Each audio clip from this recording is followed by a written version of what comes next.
All she needed was a single spray of the perfume, and Biddy realized that some gifts are better left unopened.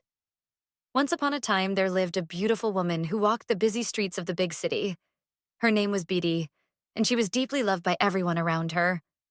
Her smile lit up any room, and her laughter was simply contagious.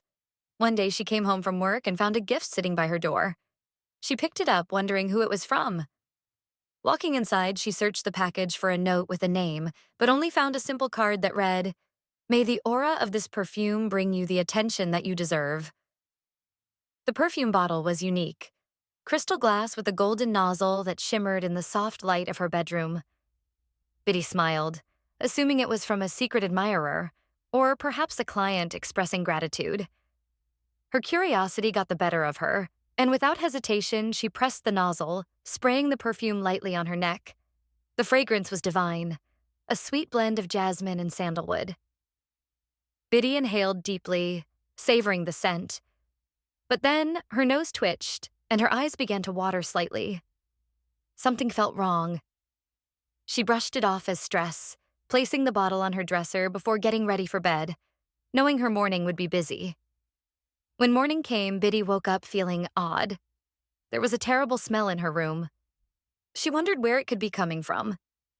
As she walked into the bathroom to freshen up, the smell intensified, and she realized it was coming from her own body. Had she had an accident? She questioned herself, taking a long bath to scrub herself clean. But the smell persisted, foul, pungent like stagnant water mixed with rotten eggs. When she arrived at work, her colleagues could not ignore the horrible stench. "Is there a dead rat somewhere?" someone whispered, while another said it smelled like sewage. Biddy was horrified. As her colleague approached her, holding her nose, she suggested she see a doctor. Biddy, feeling humiliated, rushed home, desperate to take another bath. But no matter how many baths she took or how many expensive perfumes she sprayed, the smell only grew worse. It clung to her like a shadow. That evening, her boyfriend Mid came to visit. They had been dating for a year, and Biddy hoped he could offer some comfort. But as soon as he entered her apartment, he gagged and covered his nose. "What's that smell?" he asked. "Please, I don't know what's happening to me," Biddy pleaded, but Mid stepped back. His face twisted in disgust. "You smell like a dead carcass. What did you do to smell this terribly?" Biddy's heart shattered as he spoke, and he quickly turned away. "Until you fix yourself, I don't want to see you anywhere near me," he said before leaving her alone in her shame. Unable to hold back her tears, Biddy called her best friend Toa, who arrived a few hours later. To found Biddy broken, in tears, and assured her that everything would be okay, though she couldn't help but notice the stench. "When did this all start?" Toa asked, as Biddy explained everything. She pointed at the perfume bottle, which still sat on her dresser. "I believe the perfume is behind everything that's happening," Biddy said. To walked over to the bottle, picked it up, and after a brief moment of staring at it, smashed it to the ground. The liquid evaporated instantly. But despite this, the horrible smell remained as thick and suffocating as ever. "It's gone now," To said softly, but Biddy could still smell it, clinging to her skin, her hair, and her very soul. "What if it's not just the perfume? What if it's me?" Biddy whispered, her voice breaking with tears.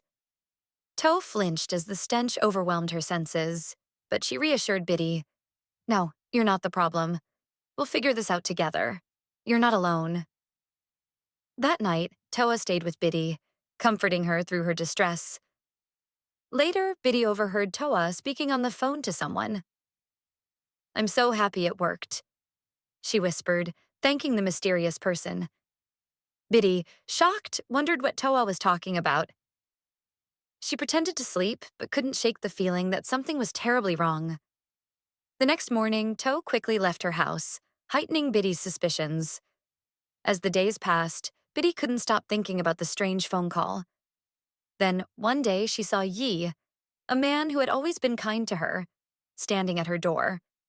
Yi had been a longtime friend, but Biddy hadn't seen him in years. He stepped inside, his face a mixture of concern and shock as the stench hit him immediately. What happened here? What is that smell? He asked, his face scrunching in discomfort. Biddy, too embarrassed to speak, told him everything.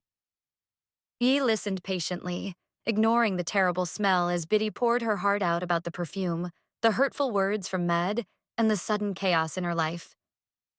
When she mentioned Toa, her voice faltered. I think Toa knows something. I think she did something to me. Yi looked puzzled. Toa? Your best friend? Why would she do something like this? Biddy explained that the previous night Toa had said, I'm so happy it worked, and later watched her as if enjoying her suffering. Yi advised her not to jump to conclusions, reminding her that Toa was her best friend, and she shouldn't jeopardize their relationship without being certain. But Biddy's suspicions only grew.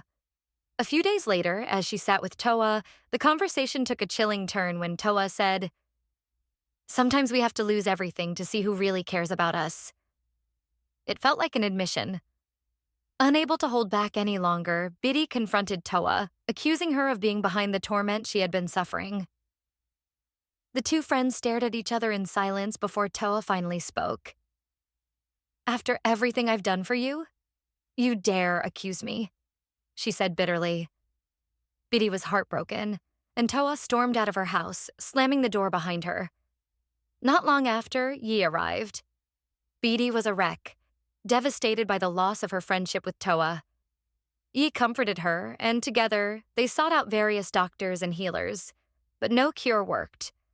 One day, Yi spoke of a powerful prophet who could help, and Biddy agreed to meet with him. When the prophet arrived, he revealed that she was cursed, a curse placed by someone close to her, someone who envied her. It's Toa, the prophet said. Biddy's heart sank, and the prophet handed her a potion that would break the curse. After drinking it, Biddy felt a burning sensation all over her body, but it quickly stopped. For the first time in weeks, the smell was gone. In the weeks that followed, Biddy's life returned to normal. Her smile returned, her skin glowed again, and she felt alive. Yi remained by her side, and their friendship blossomed into love. Yi asked Biddy to marry him, and she agreed without hesitation.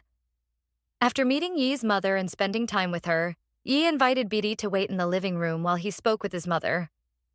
As Biddy reached for the TV remote, she noticed a crumpled piece of paper on the sofa. It was a receipt for the perfume, the same perfume that had almost ruined her life.